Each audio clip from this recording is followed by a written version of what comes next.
नमो तस्य भगवतो अरहतो सम्मा संबुद्धस्य। यज्ञों में पशु बलि ग्रामीण अर्थव्यवस्था के विरुद्ध।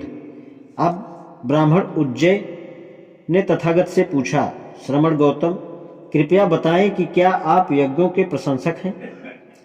ब्राह्मण, मैं हर यज्ञ की प्रशंसा नहीं करता हूँ और ना ही हर यज्ञ की प्रशंसा से अलग रहता हूँ। हे ब्राह्मण, जिस किसी भी यज्ञ में भी गो हत्या की जाती है, बकरे और भेड़ मारी जाती हैं, मुर्गे मुर्गियां और सूअर का वध किया जाता है और भी दूसरे नाना प्रकार के प्राणियों का विनाश किया जाता है, इस प्रकार का यज्ञ जिसमें पशु बलि दी जाती है, हे ब्राह्मण, ऐसा यज्ञ मेरी प्रशंसा का पात्र नहीं है। ऐसा क्यों? हे ब्राह्मण, जिस प्रकार के यज्ञ में पशुओं की हत्या होती है, उनके निकट ना तो श्रेष्ठ जन और ना ही श्रेष्ठ मार्ग पर चलने वाले आते हैं। लेकिन हे ब्राह्मण, जिस यज्ञ में गो हत्या नहीं होती, पशुओं की हत्या नहीं होती, ऐसा यज्ञ जिसमें पशुओं की बलि नहीं दी जाती, ऐसा यज्ञ मेरी प्रशंसा का पात्र है।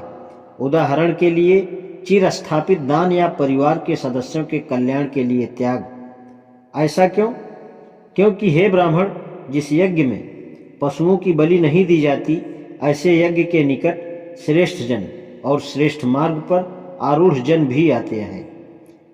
त्यागी व दानी का श्रेष्ठ जीवन। उदाई ब्राह्मण ने भी तथागत से वही प्रश्न पूछा जो उज्जय ब्राह्मण ने पूछा, श्रमण गौतम, क्या आप यज्ञ की प्रशंसा करते हैं? तथागत ने जो उत्तर उज्जय को दिया था, वही उत्तर उदाई ब्राह्मण को दिया।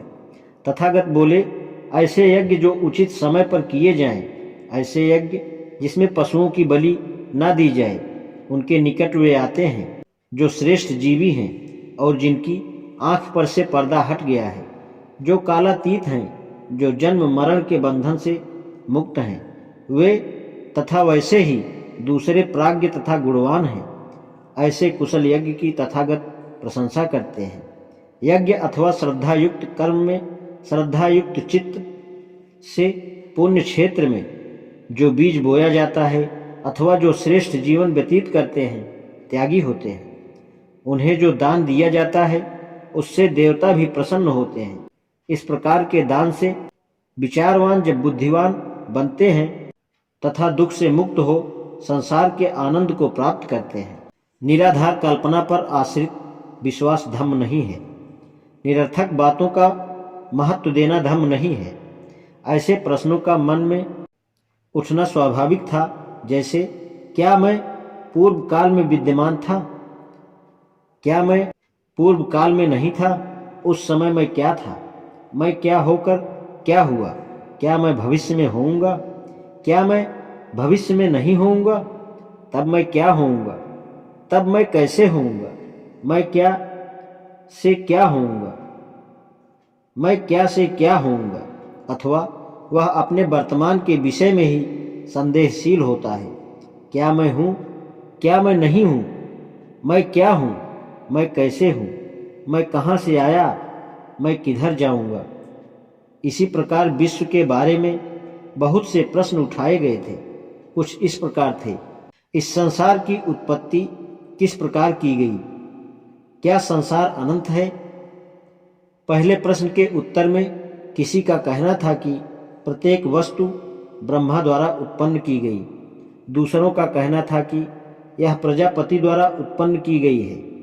दूसरे प्रश्न के उत्तर में किसी का कहना था कि यह अनंत है। दूसरों का कहना था यह अनंत नहीं है। किसी का कहना था यह ससीम सीमा सहित है। किसी का कहना था यह असीम है। ऐसा प्रश्नों को बुद्ध ने महत्व नहीं दिया। उनका कहना था कि ऐसे प्रश्नों को पूछने वाले और उत्तर देने वाले दोनों ही विकृत मस्तिष्क के हो सकते हैं। इन प्रश्नों के उत्तर पाने के लिए आदमी का सर्वज्ञ होना आवश्यक है, जो कि कोई होता ही नहीं। उनका कहना था कि वह ऐसे सर्वज्ञ नहीं कि इस तरह के प्रश्नों का उत्तर दें। कोई भी यह दावा नहीं कर सकता कि जो कुछ हम जानना चाहते हैं वह उस सब को जानना चाहता है और न कोई यह ही दावा कर सकता है कि किसी भी समय जो कुछ हम जानना चाहते हैं वह किसी को हर समय ज्ञात रहता है। हमेशा कुछ न कुछ अज्ञात रहता ही है। इन्हीं कारणों से भगवान बुद्ध ने ऐसी सब बातों को अपने धम्म से दूर रखा। उनकी दृष्टि में जो धर्म ऐसी बातों को धर्म का अंग बना लेते हैं वह अपनाने योग्य नहीं है। आज इतना ही। नमो बुद्धाय।